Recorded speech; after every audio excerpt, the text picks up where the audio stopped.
Happy Saturday, everybody. I'm Jill, by the way, and this is Kelly. And how exciting to have a big group of people who love language, who love learning, all together in a room to think about assessment. My speciality is in the area of assessment, so to have a room full of assessment nerds is quite nice. I'm plugging in.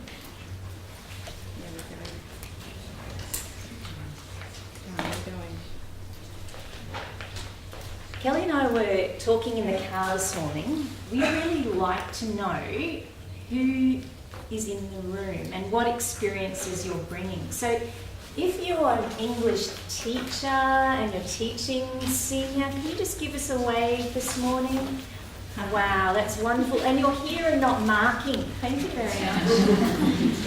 Can we see? I see you got the back actually. Yeah, real fine. Anyone here who's a head of department or, you're in charge of a group of English teachers? Okay, we've got, it's probably a quarter of the people in the room. Who's already been to a workshop, your QCAA or some other provider? Fantastic. And the QCAA workshops are terrific, and Kelly and I have been in conversation with the QCAA, and so what we're going to be talking about this morning is not what the QCAA are talking to you, but something a little bit different. We're going to bring a research lens, I guess. Yeah, definitely. And there was another group that we wanted to check in with. Oh, I'd like to know how many of you have taught in a context that is not Queensland, where there has been some external assessment. All right, so that's probably a quarter of the room as well, because sometimes that brings extra. Folks at the back are having a bit of difficulty hearing. All right. Some of them aren't. Is that a little bit better? Yes, we can hear. I think I'll just have to hold it. Is mine all right? Is mine on it all right? Yours is not. Not. Try again.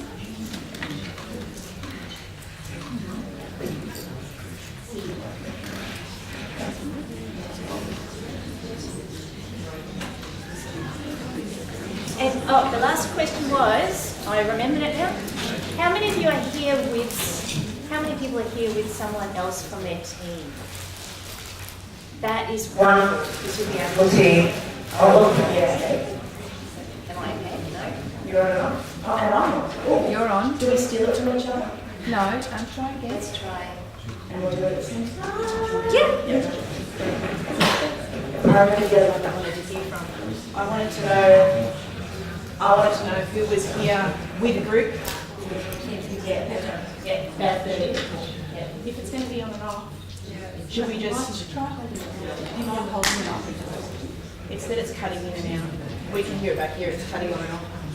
Yeah. The recording mics are different.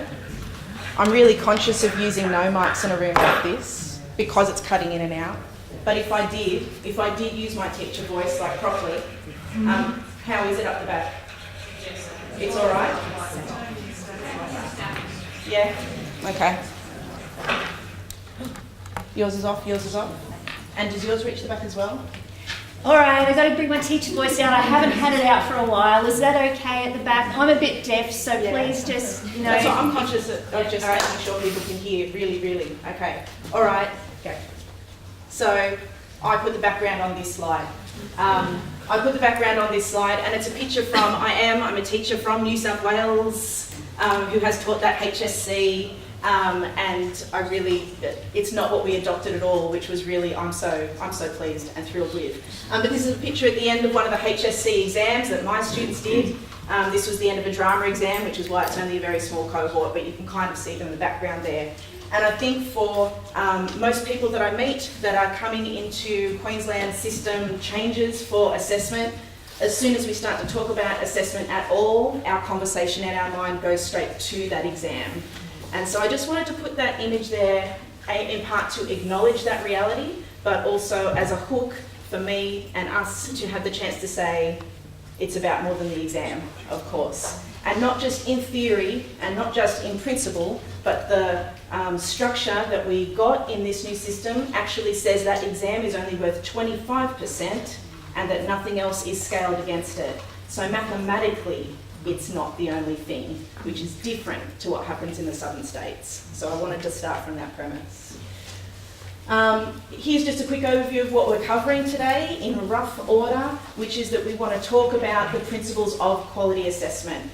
This is work that we've presented at ETAC before, so if you did see that, then some of that will be familiar. We were also really pleased to see the QCAA picking up this kind of language and framework. If you go to their website and look at what they call quality assessment, it's the same kind of language. So we're going to briefly touch on those to make sure everyone's got the same anchors for everything else that happens throughout the day. Show a little bit about our research findings, but in fact, our research findings kind of underpin the flavour of the whole keynote. So this is not so much a research findings show and tell, as it is to acknowledge some of the big things that we thought were exciting in that project. Stop and kind of think about some questions for what you might ask yourself when you're reviewing validity. We've got a construct validity checklist that's going to be used later on today in session 3. So at this point, we'll kind of give it out, have a bit of a talk about it, plant the seed, and then come back to it all later on in the day for applying that checklist. And throughout the whole presentation, it's not quite right at the end, but throughout the presentation, we've found places where we can talk to you about the permission points in the syllabus that we think really invite you to make some bold and creative choices with your assessment design. So QA often refers to quality assurance, and I've heard the new senior assessment system, and I'm calling it an assessment system because I'm an assessment scholar, be variously described as the new QCE system or SATE or a new quality assurance system. And I'm excited to be talking to English teachers because I think language matters. So when Kelly and I had a discussion, well, what do we each think quality means? We had a different take. Quality, for me, I don't know whether it was that time of the afternoon, but a cup of tea came to mind. One of my PhD students is investigating what is meant by quality teaching, and he's just spent a year doing a literature review about what is the definition of quality. And can I tell you some of the lovely words? It's an ineffable quality. It's a sublime quality. And it is actually not something that you can define, it's something that you have to experience because it's like truth and beauty, it's something very human. So you can actually get a robot to make you a cup of tea. And if I think about knowledge, it's that procedural knowledge will make you a cup of tea. Is it a quality cup of tea? Who knows until you drink it? I was thinking about, I like to have a nice cup to make my cup of tea. I like to sit in a nice spot. But if I think about how I learned to make a cup of tea, it was from about age 4 or 5, where I have a parent talking me through about what to do, and that was in the teapot. So for me, quality is an experience that is only able to be judged in a community of practice. It's not something that you can put down on a page. This is what quality assessment looks like. It's only through experience. However, Kelly has a really different understanding of quality. I did. And before I get to that, you know what's funny is when you say robots can make tea, like any good Hitchhiker's Guide to the Galaxy fan knows that the ship could not make tea, in fact. So I just thought, nice one. So Jill told me her idea about quality as, the ineffable sublime, which put me immediately to shame. Because in terms of, I have to say I'm a sucker for frameworks and taxonomies and categories, and not as ways to lock us down, but as ways to kind of reflect on the constructs that we're making and always be moving forward, that kind of take on it. Anyway, and so because I'm from New South Wales, of course, New South Wales stole Queensland's productive pedagogies model and put a different label on it and called it the Quality Teaching Framework. I think in a nutshell is the history of that, right? It is a little bit different, but it is the same. But from that, I'm also of that vintage of teachers who actually was brought up on the Quality Teaching Framework. So we didn't quite get it at uni when I was a pre-service teacher, but it was in the process of getting rejigged from productive pedagogies, and in my first year as a teacher, it was already there on the ground. So all of my professional reflection, when I do my professional accreditation in my New South Wales head, I'm always asking myself the question about whether or not my teaching is quality in terms of the quality teaching framework, which could also be thought of the productive pedagogies framework. And so I'm asking myself when I'm thinking, is this a quality assessment? I'm linking it to ideas about quality teaching and quality learning that are kind of infused through me through this model, which is to say that, well, a quality assessment would surely be getting them to demonstrate intellectual quality, deep knowledge, those kinds of things, showing their meta language, that it would be given in a quality learning environment, that it would be an authentic environment, they'd have high expectations but also good social support. I'm thinking of that stuff. And then in terms of significance, that it relates to their background knowledge and that it also has some kind of connectedness to other areas of their life. So from the ineffable sublime to applying a black and white framework that can also be more of a hindrance than a help for many people's professional life was an interesting contrast we wanted to share. And I think it's really important for you to have an understanding. So can we invite you to just, if we said quality assessment, what's happening in your head, and invite you to just check in with the person sitting next to you and compare. So just a little bit of mental reflection on a Saturday morning. Yeah. And we'll stop you in 2 minutes' time. And just check in with your next door neighbour.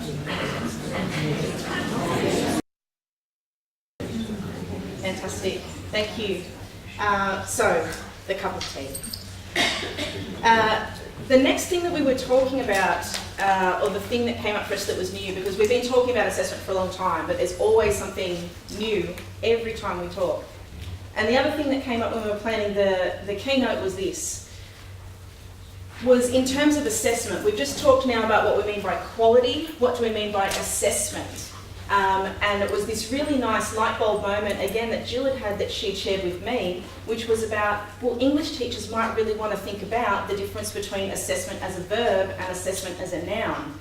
And what's really struck us was the way that assessment is currently experienced in Queensland is more like assessment the verb, you know, that assessment is this process. It's a process of attending to things to work out what someone else can do.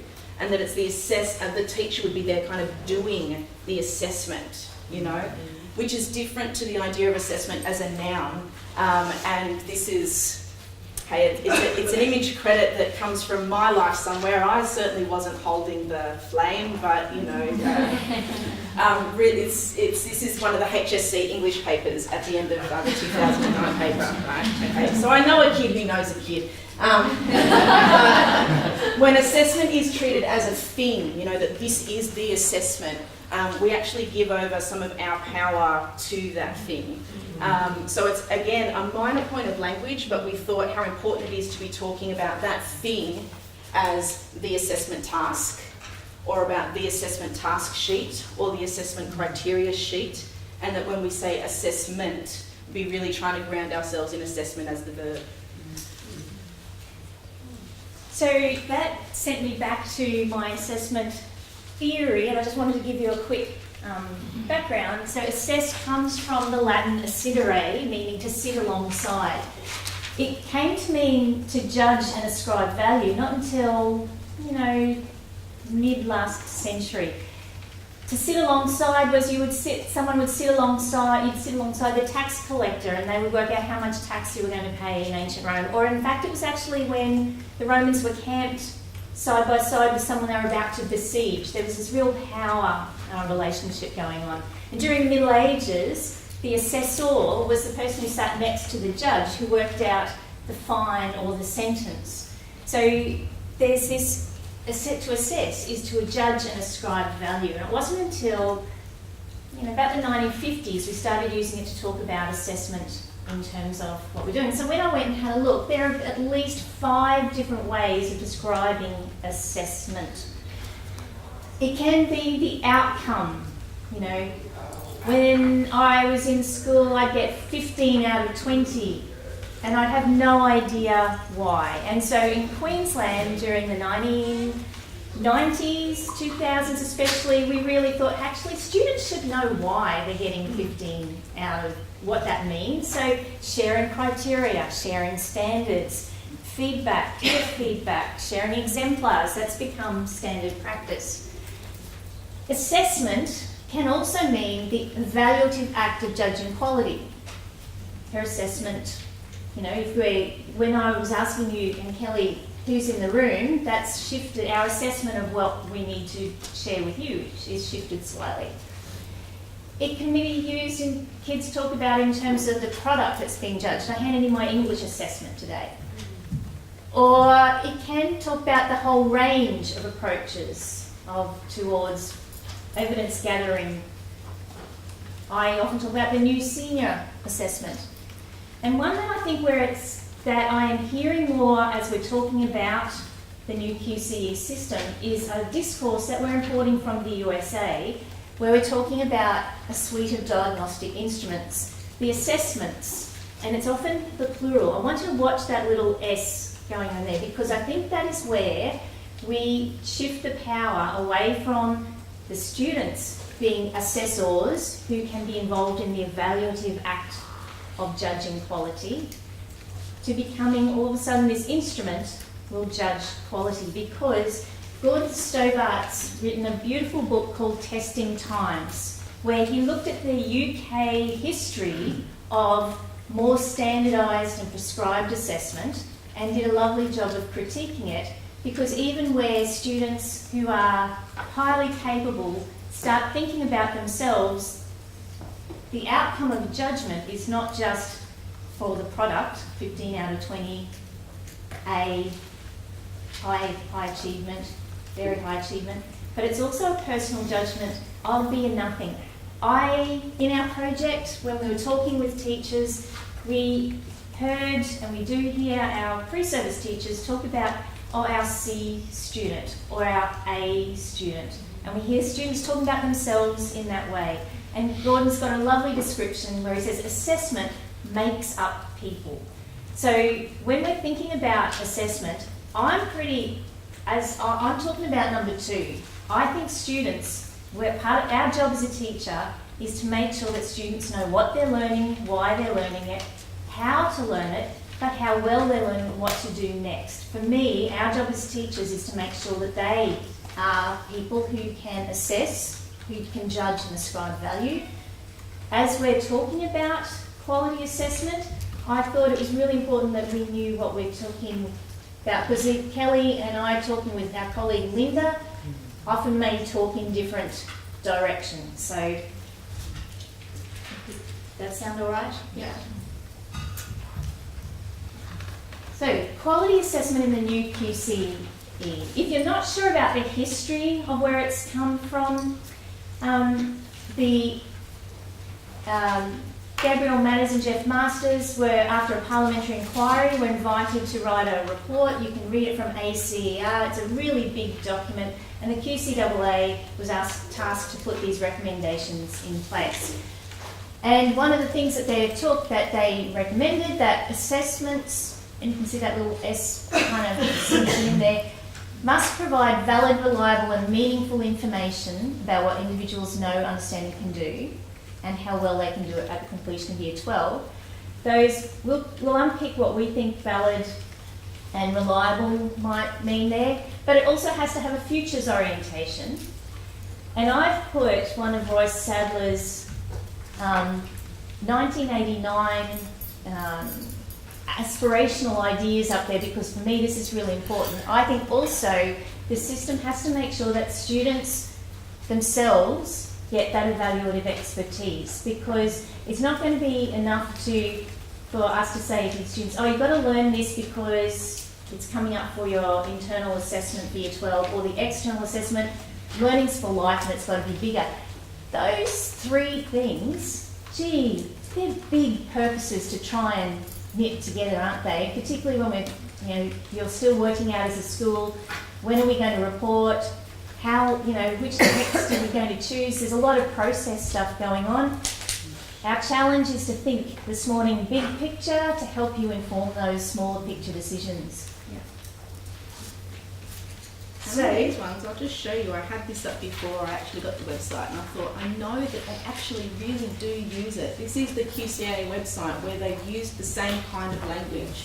If you navigate to the part where they're talking about what are the attributes of quality assessment, it really is there too. Look, you've got up here validity. The word they've used there is accessibility. Today we'll be talking about equity.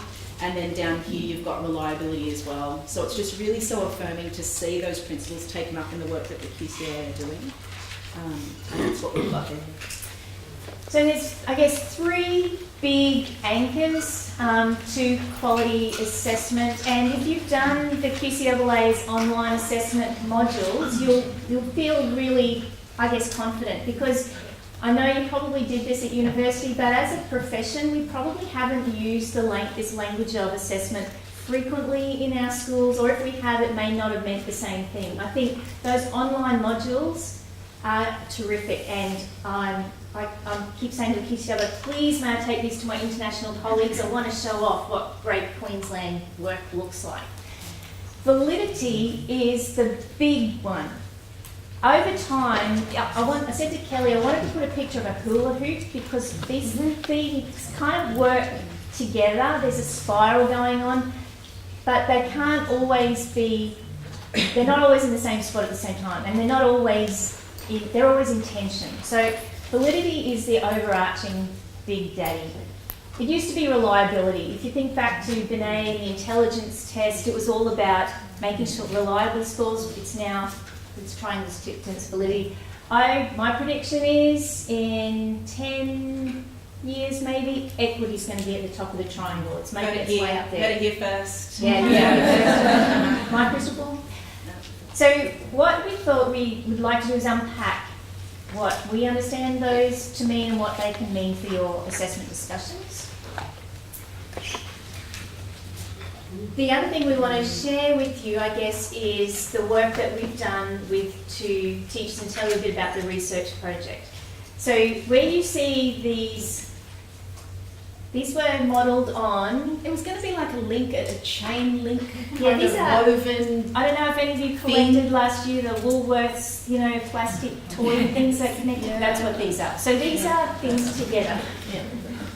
So one of my concerns about the change to the new system is that there is so much that we've got to pay attention to that, in fact, we will give over a lot of our professional power just to this big system. So if I'm a parent in your school and I say to you, how do I know that your assessment judgments are quality before my child is in year 12? We don't have year 11 panels anymore. I really think it's important as teachers we take responsibility for intelligent accountability to just do this work ourselves. So we asked 2 schools, very nicely in grade 11 last year, to trial 5 validity inquiries that were linked. And this is a process that I am pretty sure many of you already do in your schools, but probably haven't stuck them together like those toys. So what is the collective purpose that you are wanting to do around this unit or this assessment? Do you have a shared assessment language? And that's why we're spending a bit of time here, because when we ask teachers, okay, what do you understand to be validity to mean? They kind of like, can you ask me another question? I don't know. That's not a word that I use.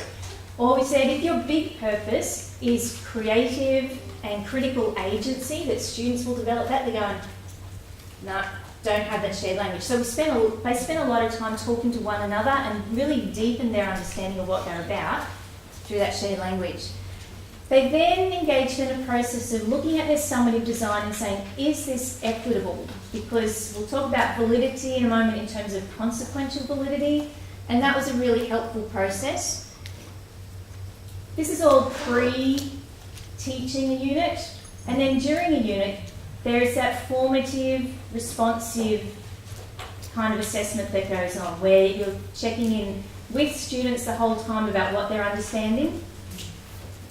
And all of these, I guess, were linked together in feedback loops that enabled the teachers to feel really confident that they were engaged in quality assessment and that their assessment judgments were also quality.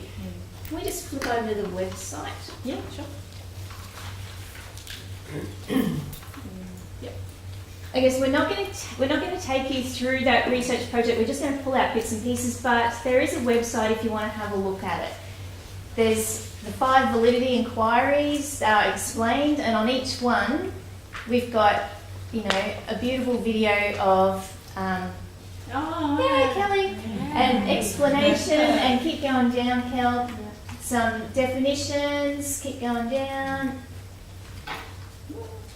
And some examples from school and some references. You want to go up. The project findings.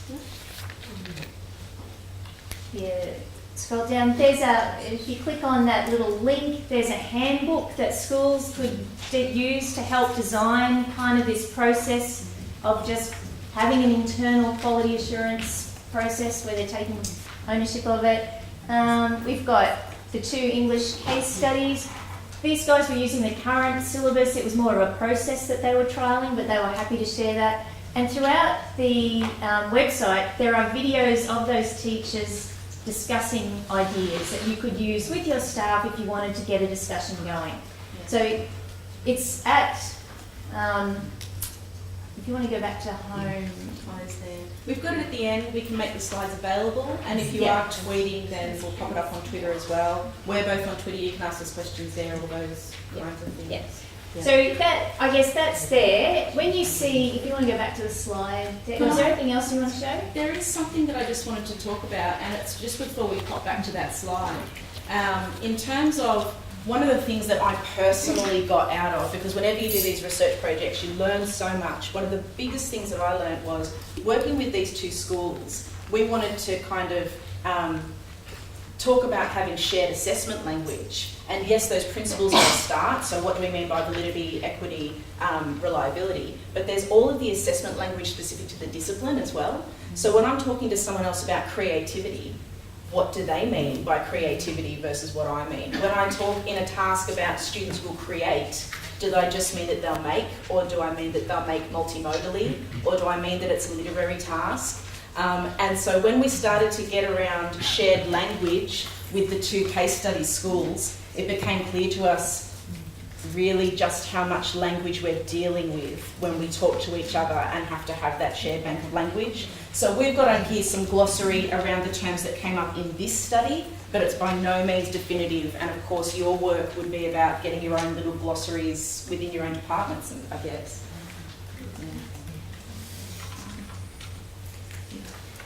Can I just invite you to have a think and just to chat to the person next to you? What have you been able to do? Like, if you think about your English department, do you have a good shared understanding of some of these terms as yet? And if so, how did you develop it? Or if not, what ideas do you think you might have? Can I invite you to just share that around that idea for the next minute or 2? Fantastic. So because we found out at the start of this session that a lot of hands went up when people said, yep, we've been to some of these sessions and yep, we have started thinking about this. This is one that we put up and we say, and don't labour on too much because some of you will have seen this. In terms of quality assessment principles, today it's validity, it's equity and it's reliability. For us, validity is actually more than one thing, it's kind of 3 things. So when we're talking about our content validity, you can see here, I will read it out. It refers to the content that's the focus of the assessment. So for us in English, I guess it's that subject matter, you know, what are we actually trying to cover? What book did you choose? What film did you choose? What assessment? Is it a feature article? Is it a report?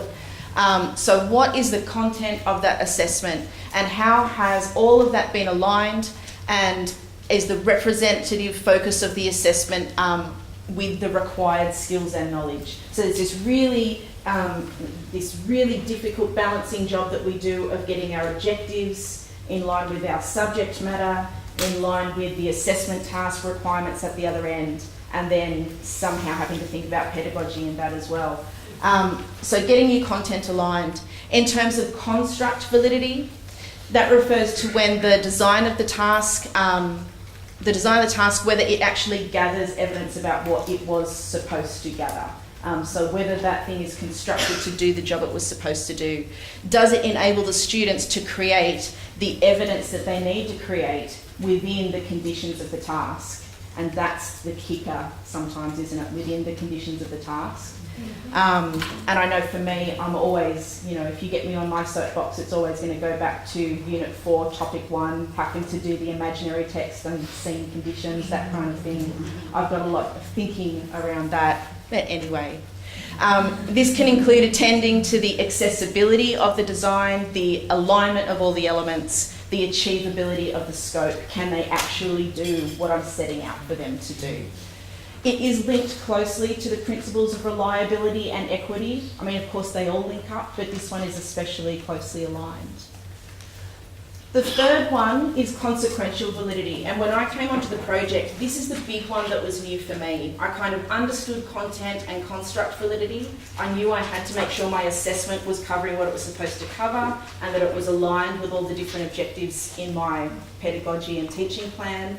But this gave me some language for talking about what had been bugging me for a long time, which was when an assessment doesn't actually make a difference to the world of a kid, or an assessment doesn't actually feed forward into something that will be useful for them in later life, or the way that it's kind of expressed up here, whether or not it achieves the purposes that we were trying to achieve for the students. And the conversation that we had around this is, if we're asking ourselves this question, where do we find the purposes of English or EAL or Essential English or literature or anything? And it was the big conversation, well, are the purposes the objectives? Because isn't the objective the purpose? Or is the purpose the text that you choose because I want them to do this for reasons? Or this, is it everything? Is the purpose everything in that document that's called a syllabus? This is my tentative answer, okay? This is not our research-based answer. This is my tentative answer, is that the best place to find the thing that's called the purpose of what you're doing in our syllabus is the rationale. Because the rationale is the reasons for, like it's the purpose of what we're doing. And so one of the things we said in this talk we would be talking about is permission points. The new syllabus gives you a lot of things that you must do, but it also gives you a lot of space for creative design and creative freedom. And so when you can lock into the permission points in the syllabus, you can start to leverage those actual parts of the documentation. For me, the rationale is a big part that I love to leverage. So here is a quote from the rationale. And I believe this is a quote that goes throughout the whole suite because a big chunk of the rationale is copied across all 4 different syllabuses. English learning and subjects, or English area learning subjects, they offer students opportunity to enjoy language and be empowered as functional, purposeful, creative and critical language users, which I think our assessments make us do. Like the assessment design does that. They have to be functional, they have to be purposeful, they have to be creative, they have to be critical, tick, tick, tick. But it doesn't look after those blue ones. We have to look after them.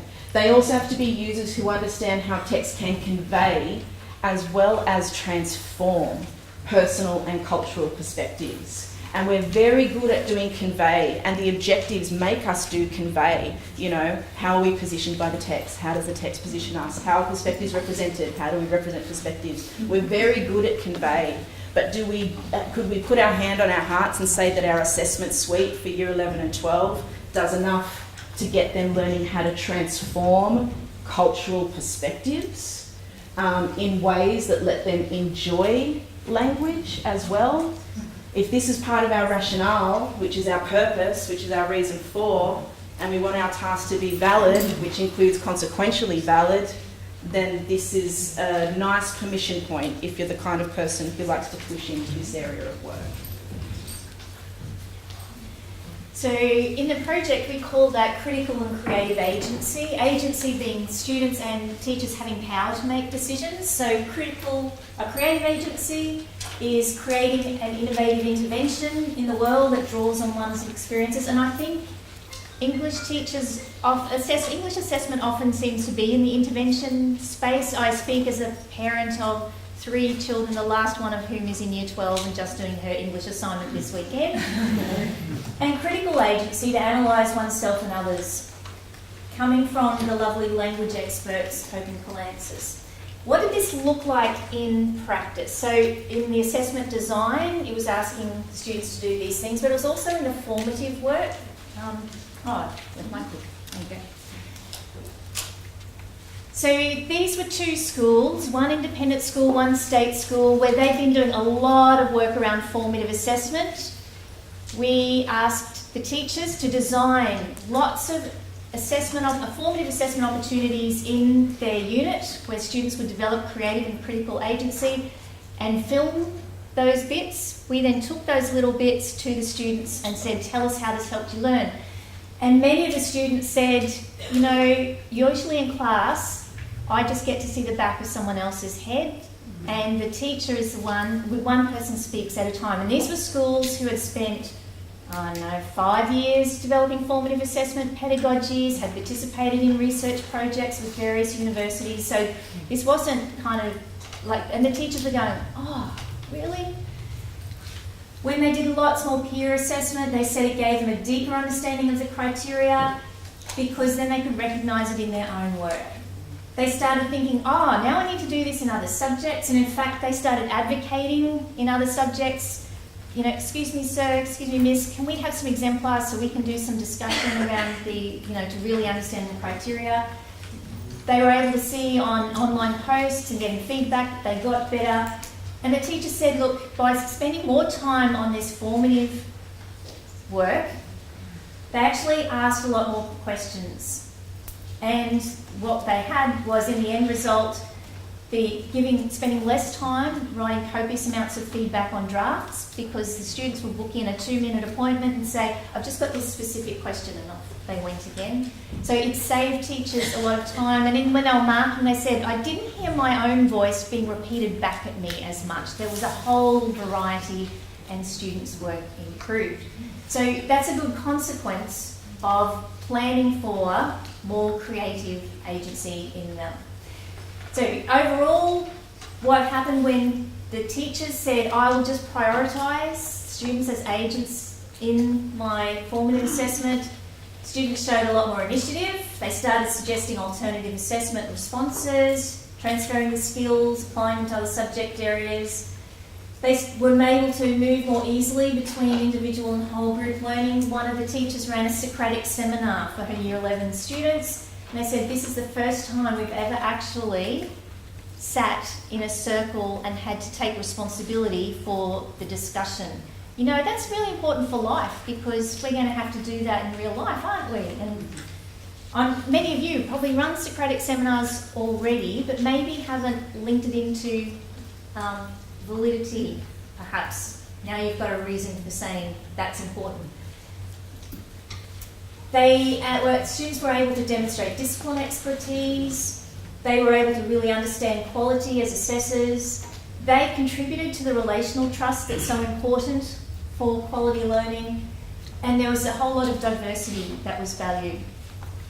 Students who had never before handed in a draft were coming back to the teacher and saying, I took the peer notes and I've worked on them over the weekend. Can you look at my draft? I've got this question. And the teacher said, I almost fell over backwards because this student has never shown any interest before. So consequential validity is thinking about not just the assessment summative design, but its preparation and outworking in the class. Principle 2, we've chosen to call equity. QCAA accessibility, I think, fits under this umbrella. So quality assessment is quality when it contributes to the redistribution, the recognition and representation of the diverse learners that we teach. And we have to begin by presuming competence. You are terrific as English teachers in already doing this political work where you look for other ways of representing the world. What we found that senior English is so important for accessing life opportunities. You guys have the greatest number of students in the state. Senior English is often one of the only prerequisites for tertiary entrance. There are students in year 10 and the start of year 11 who kind of self-select out of English because it's just too hard, and so they go into other options here. Sometimes that is just a good fit for where they are in life. At other times, it's the design and accessibility issues that have caused them to make that choice. I think part of our responsibility in paying attention to equity issues is to make sure that they are as accessible as possible. Those of you who are familiar with Universal Design for Learning will be familiar with this cartoon that, I know it's not terribly Queensland to have snow on a ramp. The guy in the wheelchair is saying, can you shovel the ramp? The hardworking teacher is busy shoveling it off the stairs. But the student's saying, look, the ramp, we can all get in. The performing QPAC and the convention centre, you know, those beautiful steps at the end of the convention centre, no ramp, was designed that if you have mobility issues, you kind of come up through the car park. So when accessibility is about making sure that we design it as accessibly as possible. Do you want to take over, Kel? Yeah, sure. Is it all right if we tell like the two examples? Like you've already touched on the first one. So the idea that accessibility is about those two things, conditions for access and criteria for access. It took me a while to get my head around the difference between the two. And the first analogy was helpful, you know, that a condition for access to get into the exam hall or the car park or whatever it is that I get up the stairs, right? So that's a condition of access. But in terms of criteria of access, I finally found a kind of analogy that works for me. And it was through thinking about PE and health and PE. Actually, I had to take myself out of my English head. And so I thought about, okay, so imagine that I'm doing PE and I'm out on the oval and it's a little assessment task about whether or not, you know, you can do something. And then I went, oh gosh, what do PE people assess? I don't even know how to get out their curriculum, right? But I thought, okay, imagine you're assessing whether they can kick a ball. And I'm like, okay, so if you're in a wheelchair, you're not going to be able to kick the ball, right? And so I went and got their curriculum out, and in fact there's nothing in the PE and health curriculum that says you need to be able to kick a ball. It's all about demonstrating understanding of movement, right? So if I was trying to assess whether or not they understood movement and then went, so sorry, you can't kick the ball, you fail, then what's actually happened is that I'm not fulfilling, they don't actually meet the criteria for accessing the task. But if I say, don't worry, you can show me movement by throwing a ball, then I've let them be able to access the task. They actually meet the criteria for accessing the task. Now, if there was something in PE that said kick a ball, then they couldn't, then they would fail it, and that's fine. Accessibility is not about lowering the bar on assessment tasks so that everybody can jump over it, which is what some people misunderstand it to mean. It's about saying, what is the purpose of this assessment task? And have I put clutter in front of that first order priority in my task that makes it impossible for someone to access the task in a way that they should be able to? So a beef that I actually have sometimes with our scholarly friends who are very into universal design of learning, and I don't think it's actually an argument, I think we're just struggling to finally get to common language, right? And it goes like this. Because my pre-service students come back from their inclusive education lectures and they say, they said that you should be able to represent knowledge in whatever mode you want because it's about representing the knowledge, right? And so then they give me these assessments, which is, you know, we study Macbeth, and then the student can choose to do a podcast or a video or an essay or a report or a this or a this. I'm like, okay, you need to settle down a little bit with your application there, because for English teachers, we are actually in charge of speaking and listening and multimodal representations. So if my task is trying to assess live spoken word, no, it's not okay for them to hand in a video. But if my task is trying to assess spoken word, and it doesn't matter whether it's live or not, then yes, it is okay to have the option. So it's about getting them back to what was the purpose of the task, and are you putting in extra things in the task that don't let them meet the criteria, but also sometimes going the other way around. Moving on to the principle of reliability, and we're not going to labour on what that principle means so much, rather than to offer a provocation. And this is, I think, probably the riskiest provocation I do in terms of a room where I know QCA workers are with us, right? And here's the provocation. So reliability describes the extent to which the results can be said to be of an acceptable consistency and an accuracy for particular use. That when I have my sheet with my students and you have your sheet with your students, that my C looks like your C, right? That's the reliability. Here's my current issue, is that in the QCA documentation, I don't think they're wrong. I don't think that at all, but they've taken up this certain imperative, which is that the criteria and the task sheet should actually use the language of the syllabus in order to be valid, and that is actually a good thing that leads to construct validity. If I say in my assessment task that you have either satisfactorily achieved or effectively or outstandingly positioned the reader, I've used all of the language of the syllabus and I can show that it's constructively valid. And that's their position at the moment. And it's a valid position, right? It's a take on the theory. Our work, and we've got an open access journal paper, we put some money in to make this open access so it's not behind the firewall for you, which is, our research says the opposite. Our research says that actually, for the task sheet to be accessible to students, it should be in their language. Not in the word. See? I was quite persuasive in that point, so I'm not going to take the win yet. I need to prove it in the scholarship before I take the win. But it's an interesting tension, isn't it? And when our parents turn up, it feels really nice to be able to say, well, the syllabus said to do this. You can see that language in the task. That's why they got a B or a C. That's the standard. Case closed. Like, it lets us win every single argument. But is it really giving us a reliable assessment if it results in students not being able to do the task properly because they don't understand what the task is? All right.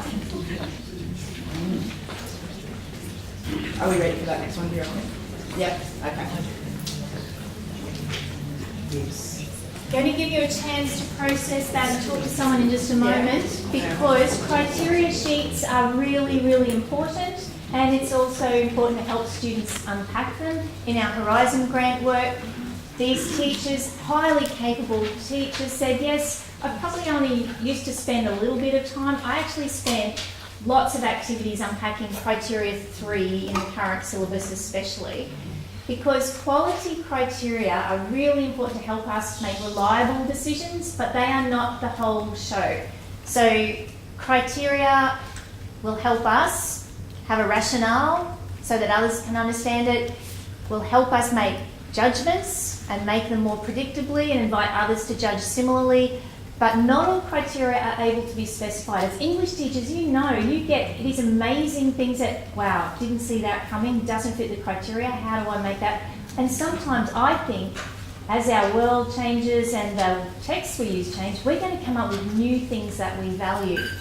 So, invite you to have a quick think about that last provocation Kelly gave you and this one.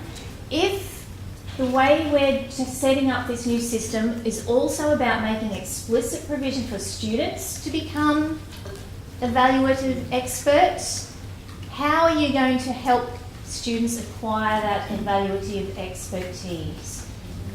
Can I invite you to just chat or think to yourself for a minute or two? So what's coming around now is you can find a lot of the resources that we use when we talk about this, as I said, on our website, and here we're looking at when you go into the case studies bit and you look at the senior case studies. You can find the checklist there, and it's also in the tools section. Basically, what you've got here is a draft. Okay, when you do a Horizon project with the D&T, you have a project and you do it and you put out your products and you get to a certain point, but then the idea is that you're supposed to be able to keep building on that and doing more things. And this is one of the areas that we would strive to build on and do more things with, I think. We got it to a really good point with the schools, refining it over time. What you've got in front of you there is a checklist, not for all of validity, not for all of the principles, just for construct validity, okay? And it's a draft example, And we've got it refined a little bit further in that open access paper I was talking about, and Jill will speak to that in a second.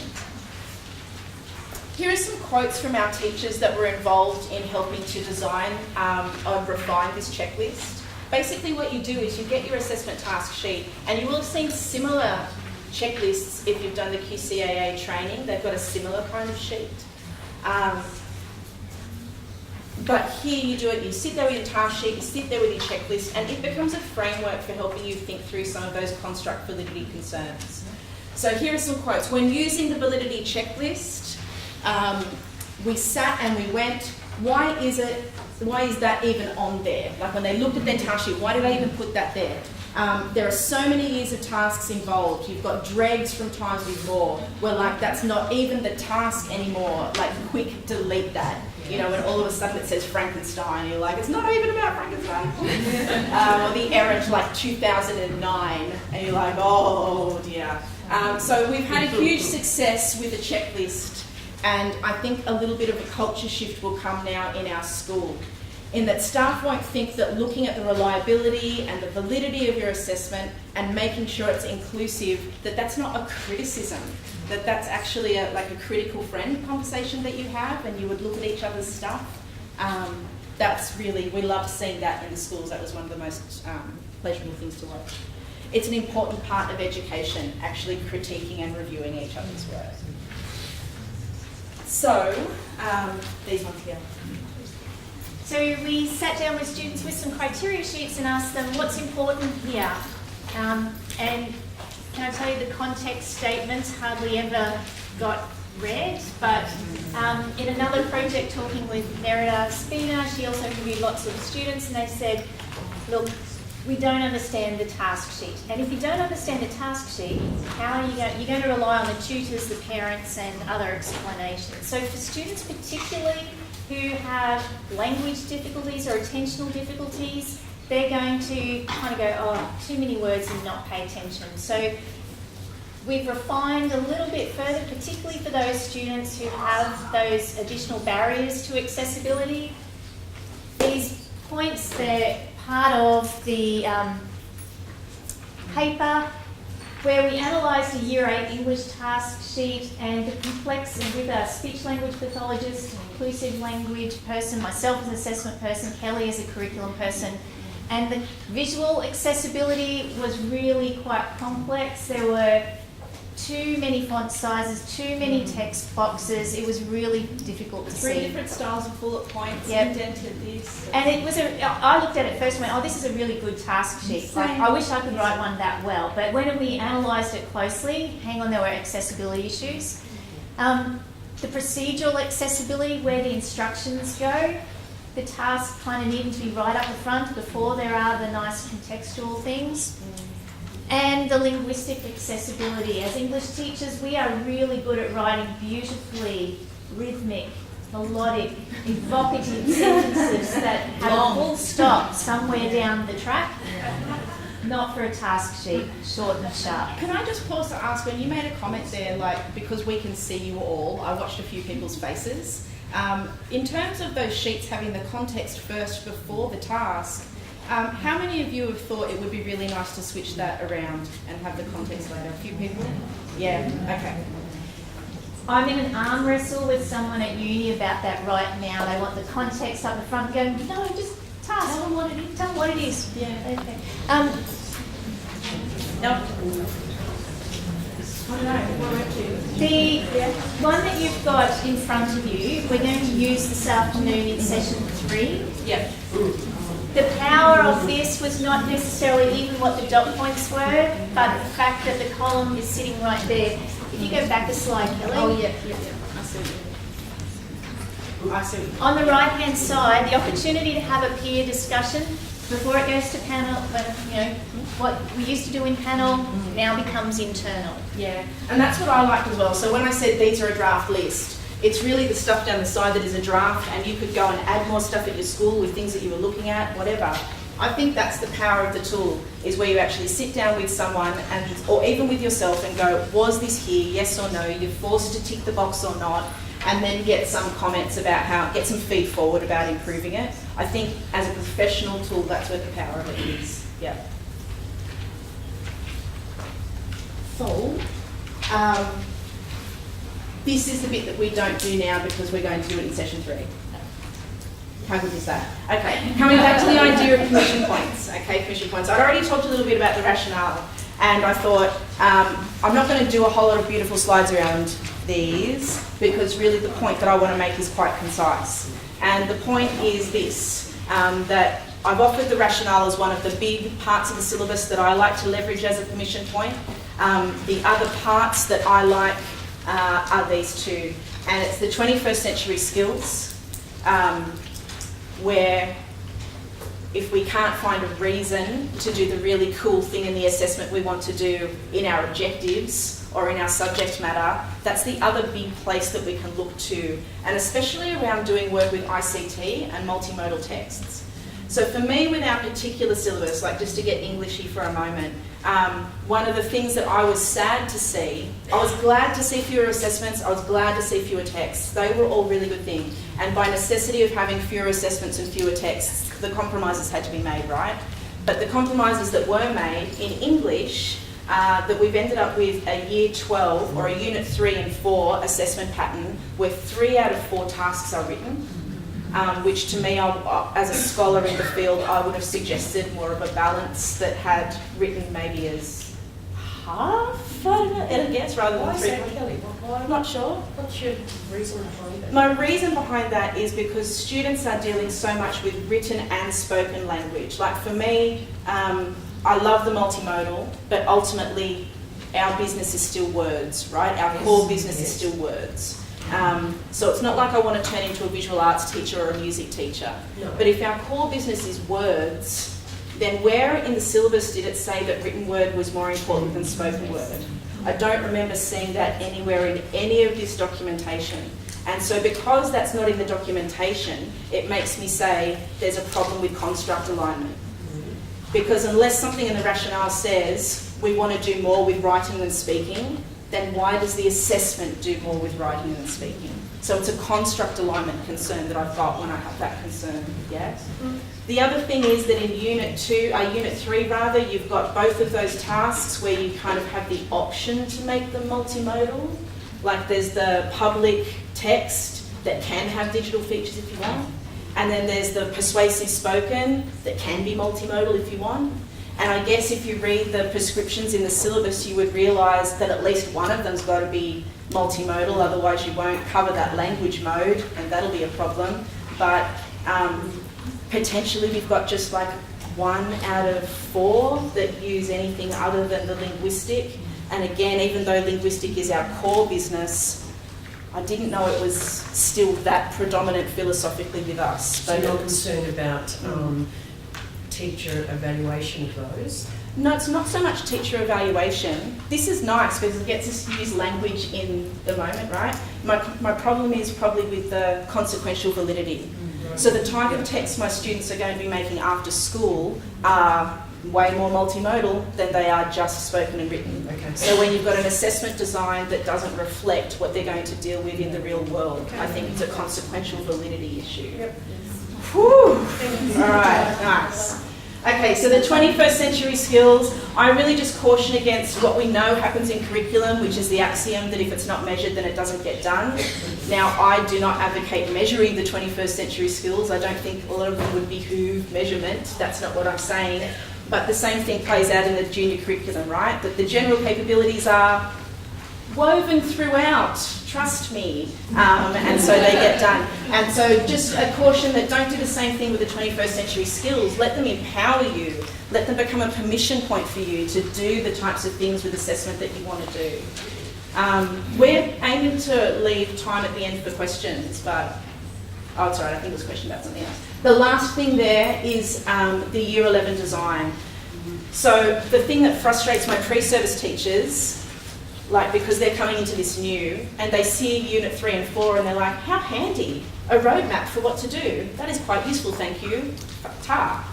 And then they look at Units 1 and 2 and they say, but how am I supposed to know what to do? And I'm like, no, this is the glimpse of professional freedom that, you know, is the good part. It's the good part. And so Year 11 as the play space You know, if you are someone who's looking at that Unit 3 and 4 design and, like me, having critical thoughts about what's missing, guess where you get to put it? Units 1 and 2. You know, it doesn't have to be missing. It's just that syllabus designers only had so many spots to use, and they did their best job at trying to make something they thought would be good and we all liked, and they consulted widely about it. So those assessments are what's there in Units 3 and 4, but you've got so much space to design things for Year 11. And I was saying just this morning, I was probably, if you spoke to me 12 months ago, I was a lot more hardline about this, you know. Year 11 should not mirror Year 12, you know. Unit 1 and 2 should not just be a replication of Unit 3 and 4. And I've learned to be a lot more measured in that should not, you know, language, because the reality of our context is, even though in my nice ideal world, Unit 3 and 4 doesn't just get copied over and practiced, in the real world, sometimes we get students coming up from junior years who aren't ready for those Year 12 assessments, and we need to do some work to make sure they've got practice, because that's an equity concern, right? So we're balancing like what we would like to do with our syllabus and our professional work with very real equity concerns, so I appreciate that challenge. That having been said, what I think is important for everybody to do is, if you're taking those Year 12 internal 3 and external 1 and thinking, I know, I'm going to give them an opportunity to experience that identically in Year 11, please at least ask yourself the question if that's what your particular student cohort really, really does need. And if they do they really, really need it for every single one of those tasks? Could you get away with doing just 3 tasks in Year 11? Could you get away with doing just 2? If you are going to do 4 or 3 or whatever number, do they have to be public writing, persuasive speech, fill a gap, you know, do an analytic? I think the reality is we're all going to practice the analytic, right? We're all going to do, I reckon my prediction of the day is everyone's going to practice the analytic. And I think there's, you know, good reasons for wanting to maybe do that. Could you do an informative assessment instead? Definitely you could, but we're going to want to do it somewhere, okay? But the rest, use it as a permission point to do something, design something really cool and build up their skills. You want them to learn how to be persuasive? Cool, let them do like some persuasive writing in Year 11 to feed into persuasive speaking in Year 12. You know, you can still build skills but in a different mode. Like, so just thinking creatively about how you can tackle that to make you feel more like you're covering the scope that philosophically sits well with you. And I guess my final permission point is for you to be creative with this whole process. The Year 12 process is a quality assurance process. It is not assessment of everything. So I realise I'm talking to people who are overworked, tired and having to make lots of decisions, but if I can encourage you to keep a big picture, when we look internationally, Australia is in the grip of what Kazi Salberg would call GERM, you know, the global education reform movement, and internationally we are aligning ourselves with a standards-based accountability logic. If we have clearly defined standards, high stakes assessment, schools should respond with pedagogic practices that lead to higher student achievement. That means we have performance, accountability of targets, rewards and sanctions. Worldwide, this is the kind of trend and we're buying into it in Queensland. Can I tell you, worldwide there is a cost if we don't retain ownership of a lot of our judgment making as a profession. When you have kind of this what's called calculative accountability, our professional decisions become more remote and there are perverse effects because assessment gets used for different things. So Honora O'Neill, you can find her on TED Talk, does a beautiful discussion around how when we buy fully into an accountability process that's governed by others, there is a huge loss in trust in teachers and the equity gaps for students increase. When I have the privilege of representing your work at international conferences about assessment, they tell me how much they admire Queensland teachers because you are great at helping students understand why they're doing their work and you are people who can make judgments. That is not the case in every jurisdiction around the world. Can you go to the next slide for me? So please Design your own systems of internal accountability within your department, within your school, and with your students. How will you know without that your assessment is quality? How will you know if your students are developing that evaluative expertise unless you have that kind of internal system? How are you going to maintain your own power as a professional and confidence and be able to advocate for the discipline if you don't do that? How are you going to reconcile quality assurance purposes and those 21st century learning aims? Can I tell you the emphasis on cognitions is helpful in design, not helpful in the big purpose, because we have students are more than just an individual brain on a stick. Cognition is one part of learning. It's not everything you want to value. Can I tell am I doing it for the exam story or not? Well, we've got 10 minutes left, so maybe if we take 2 questions and then you can tell your story. Thank you. Okay, all right. So can we throw open just people who have a burning question that we could address? You sympathisers, you're like, let her tell the story. Any questions at all? We're here all day then. Yeah. Story, then we'll Story. have to read it. All right. Okay, go on. Thank you. In Ireland, there isn't Northern Ireland, there isn't a tradition of teacher assessment. They're really trying to introduce it, and Anne Looney's been in Queensland learning what we do and trying to introduce it. When they went to introduce it, the teachers went on strike and said no, because when we have external assessment, we don't want to be responsible for assessing student work. This was in grade 6, by the way, because we can be the student's friend, and we're doing this because the examiner and the assessor, we fight against them. It's the battle to win against the assessor. And I can see that there is a potential for us to set ourselves up and our students up. Last year I was in the US. I have the privilege of working with some assessment policy officers from a number of the states who want to know, what do you do in Queensland? And they were sharing with me there's, in the US, there's so many more high stakes assessment. There are multiple assessment companies who will design assessment tasks in suites and just sell them to schools. And there's this growing push of parents wanting to opt out. Before there was a Me Too hashtag, there was an opt out hashtag. And parents were just removing students from high stakes assessment. In New York City, there were, in the kindergarten suite, David Berliner was showing us, there are 12 high stakes assessment tasks for kids in kindy in a space of 10 weeks. Right? It's because this idea is we've got to keep teachers accountable. We won't know its quality unless we've got these reliable, externally set kind of assessments.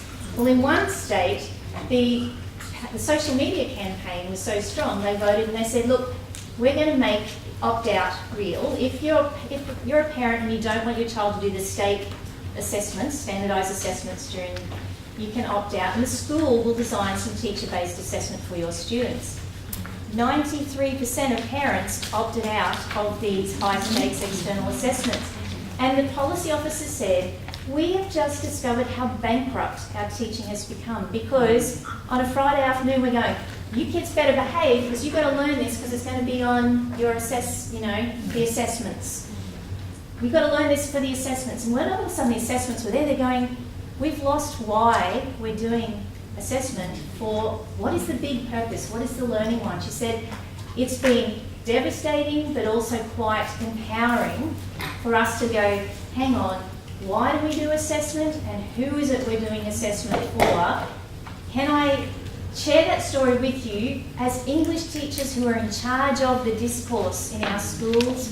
Can we keep assessment at that bigger purpose and not just go, oh, we've got to do this for that external exam? I think that's a really narrow view of learning. Thank you for letting me share my story. It's a good story. They just went, no, we won't assess, we're not doing it. They went on strike and they left. Yeah. Gary? Question for Ida.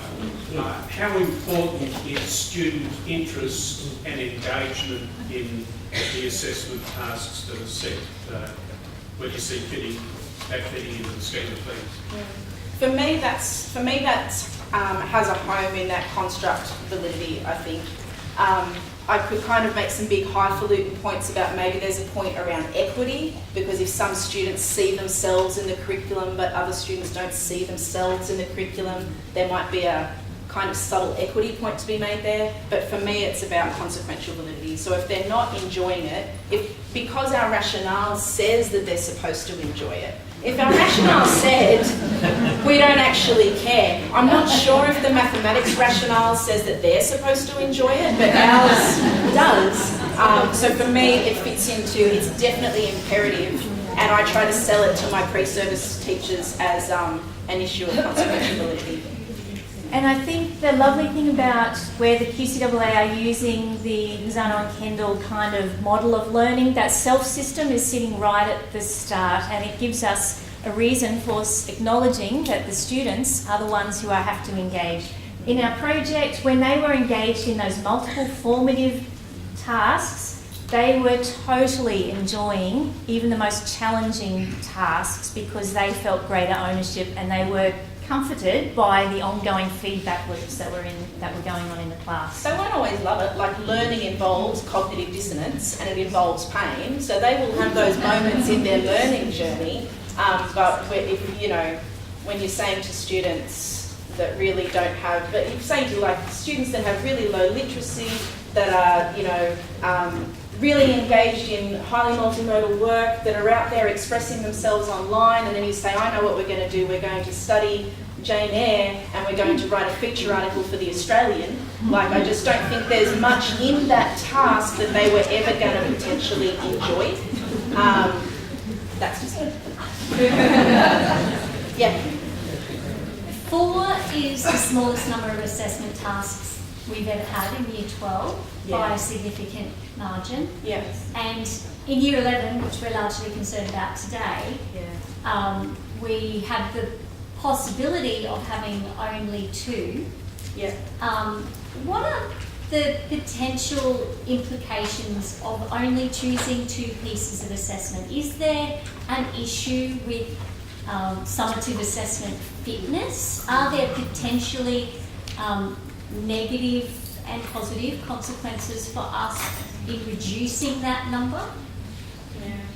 When we talk to teachers, they are so looking forward to the new system because of the fewer ones there. If you do the fewer ones and keep practice much the same and not have a system where you are involving yourself in feedback loops and giving the students a sense of what is quality and you don't have quality, you're heading for disaster. So I think having fewer tasks is only possible when you have more engagement in understanding in that formative process. I think parents are going to make or break the transition to this new one. So parents, I think, are going to want more information than just 2 checkpoints. But it's a great question and a really interesting one that I think school culture is going to help define. School culture and timetable planning. Yep. So if you're a school who's trying to give the whole 12 months to units 3 and 4, which means that you start unit 3 in year 11, like term 4, and if you then only give yourselves the 3 terms of year 11, which is my personal preference, I do believe that year 10 is for year 10 and for the Australian curriculum. That's my personal preference, right? So I imagine if I was planning this, I'd go, year 12, 3 and 4 needs a whole 4 terms. Crikey, I've only got 3 terms for year 11. So your point, which is, do we do them a disservice if we don't let them experience the task? You're not letting them experience the task if you say, well, later on you're going to have 10 weeks to do this, but now I'm going to make you do it in 6 or 7. So they're not actually getting a good experience of what that task will be. They're getting this weird, hyper, rushed, nothing gets a chance to sink in experience. So it really, I think it's one of those big it depends answers, and there's a good case for maybe doing 3 instead of 4. Maybe make your analytical exam informative. I don't know. There's lots of ways to skin that cat. Yeah. We've got time for at least one more, I reckon, unless someone. Yeah. Can I just ask, we've got on our story, our research has invested mitigating those options of the negative consequences of high-stakes tests. Because I've come back from the UK, and I see us slowly following into that system. That there's research paper as well as industry support to say let's not follow this. So when governments keep saying more high-stakes testing to say people actually it's detrimental.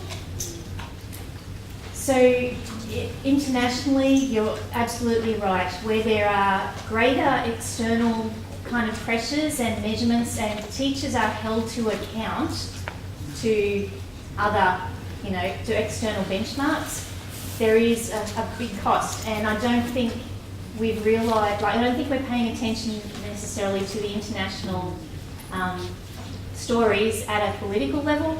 Can I give the QCAA a huge plug here, because they are consulting and they are doing their best to maintain that kind of focus on local systems. So I think what we've got in the new system is a shift in power, where the QCAA in the past partnered with schools, were in there. There is a definite shift in power now, and the responsibilities are different. And I think as a profession, the English Teachers Association is stepping up to make sure that we don't lose what we've got. It really, going to international conferences, while I get, oh, you're from Queensland, how lovely, I also get, what are you doing going towards more high-stakes stuff? And I said, I think we can do this in a smart way, and if we do, we will be world leaders. I don't think, if we went back a slide, I don't think we can escape the neoliberal accountability stuff. But gee, if we can do this smart, where as a community we keep that language and that idea going, we're going to be in a really good position. At various times, I know the QCAA people have had to work so hard to bring this to fruition. And I'd be excited one day going, we're heading to the 2050s, we're going to lead the world. And then I hear of a decision, usually out of their control, oh, we're going back to the 1950s. I am absolutely convinced we're heading to the 2050s. The assessment online modules, if you can sit down and do them with a team, you're covering that assessment language and that assessment literacy in a deep, contextual, powerful way. I am hopeful. Thank you for asking that question. One anchor just before you go off the line. All right, all right. Students have always had high stakes assessment. There was an OP. But now we're feeling the burn. That was it. Yeah. Yeah. It's my privilege to be able to thank both Jill and Kelli. Jill and Kelli. Do a Kiwi there. Jill and Kelli for delivering the keynote for today's session. I know for me personally, I took away, being an English teacher, looking for a hooked into that alliteration with the letter P, taking away the idea of finding commission points in the syllabus, thinking about the provocations, but most importantly, underpinning our approach to assessment, that philosophy and purpose of what we're trying to do as English teachers. And I think using the rationale as a basis for that is lovely. I've got a small token of appreciation on behalf of EPAC that I'd like to present to you both, and can I ask everyone to thank both?